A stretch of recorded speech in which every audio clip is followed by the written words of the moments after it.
Thanks, Ben. The headlines in the southeast today.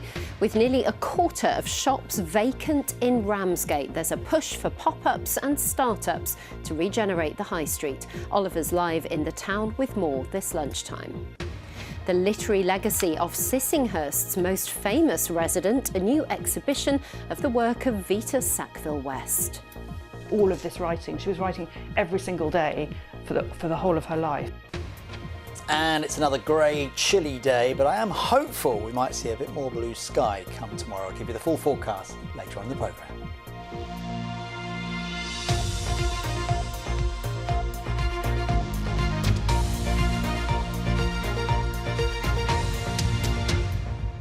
Hello, welcome to the programme. I'm Ellie Crisell.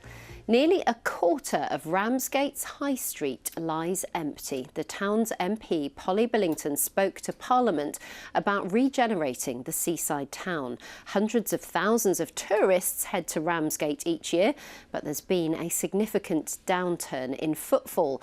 Now, local residents are collaborating with the council, commercial bosses and community groups to fill those empty units with pop-up independent businesses and creative projects. Oliver Whitfield-Miocic is there for us live this lunchtime. Hi, Oliver. What are people in Ramsgate telling you about the High Street?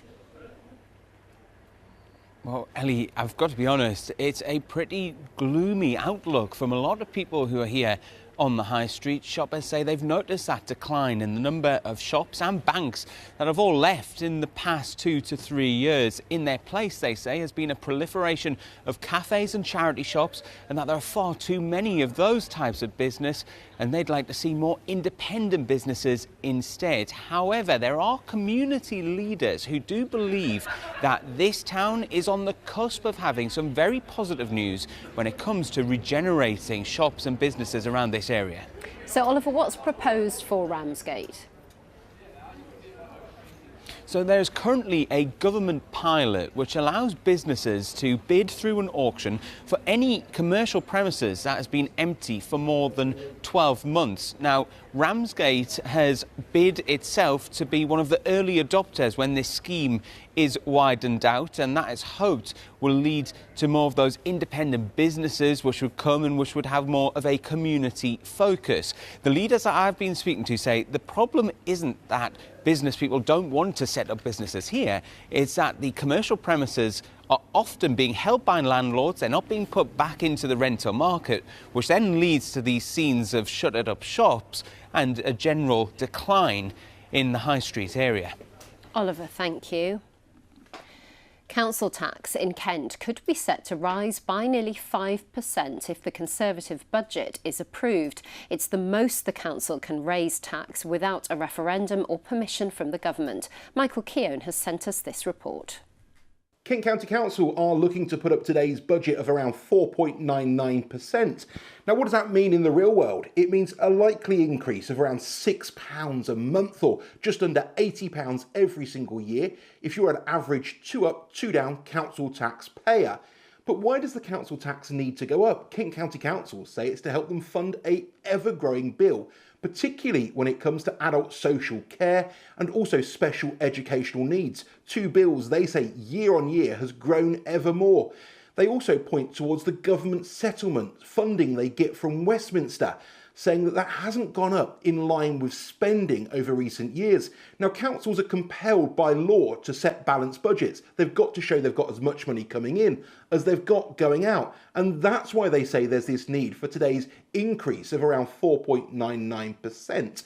However, that doesn't go down well in all parts of the chamber, particularly given that Kent County Council will now face local elections in May. So any costs put towards taxpayers and any cuts to services going down particularly bad with some councillors that recognise they're going to need votes in the coming few weeks. Michael Keown there. Brighton Pride have secured a major star for this year's event. After 6 years, Mariah Carey is returning to live performing to headline there this summer. The internationally acclaimed singer from the US has sold more than 200 million albums and has 19 number ones to her name. Carey was due to be the star attraction in 2020 before the celebration was cancelled due to the COVID pandemic. The event at Preston Park begins on Saturday, 2nd of August. A group of social care charities in Brighton are calling for the council to invest more in the sector. The group says it's worried about the rise in the national insurance rate and an increase in the minimum wage. Brighton and Hove City Council says investing in social care is a priority. Sissinghurst Castle is home to one of Kent's most beautiful gardens, created by its most famous residents, Vita Sackville-West and her husband, Harold Nicholson. In her lifetime, though, Vita was better known for her writing. A successful novelist and poet, she took inspiration from her life and relationships, among them with fellow writer Virginia Woolf. This week, an exhibition has opened at Sissinghurst, exploring her literary legacy. Sarah Smith has been along to take a look. The gardens at Sissinghurst would be an extraordinary legacy for anyone. But Vita Sackville-West may have been surprised to know that's what many of us would remember her for. This exhibition leads us through her writing life and the relationships which influenced her. So we were looking to sort of draw from her life's influences, which often tended to be her relationships indeed. So yes, we started off with her early works, which were inspired by her mother. Then we move into the Bloomsbury group, which saw her work drawing from her relationship with Virginia Woolf and the rest of the Bloomsbury group. And then we move into the wartime, which really saw Harold Nicholson playing a key role. In the early 1920s, she wrote Challenge, a book her mother got banned, as it so clearly pointed towards her affair with Violet Keppel. Pictured here at Sissinghurst with her husband Harold Nicholson, their marriage was an open one. His work as a politician and diplomat meant they kept up appearances when necessary, but in their writings and home life, social norms could be abandoned. This is the printing press used to produce some of Vita's early works, and it was given to her here at Sissinghurst by the publishing company Hogarth Press, owned by Leonard and Virginia Woolf. And it was the relationship between Vita and Virginia which would have such a huge influence over both women's lives and work. Virginia's Orlando was written for Vita. Vita wrote for Virginia too, their creativity sparked by their time together. Then there was her relationship to the landscape around her, inspiring poetry and informing a gardening advice column for The Observer. She had a sort of limitless amount of creativity and energy to put into both her garden and all of this writing. She was writing every single day for the whole of her life. Over time, Vita's writing has been eclipsed, both by her then scandalous relationships and her beautiful gardens. The exhibition brings us back to the writer she might have wished us to remember. Sarah Smith, BBC South East Today, Sissinghurst. A Sussex zoo is celebrating the birth of a critically endangered monkey. The Sulawesi crested black macaque faces extinction in the wild. Drusilla's Park is asking the public for help to name the new arrival. Time now for a look at the weather. John Hammond is here. Please, please, please tell me it's going to get warmer. Well, and a bit sunnier would be nice as well, wouldn't it? You know, many places across the southeast have not seen the sun for a week now, and I'm afraid through the rest of the day it's not going to perk up at all. It stays cloudy, it stays gloomy.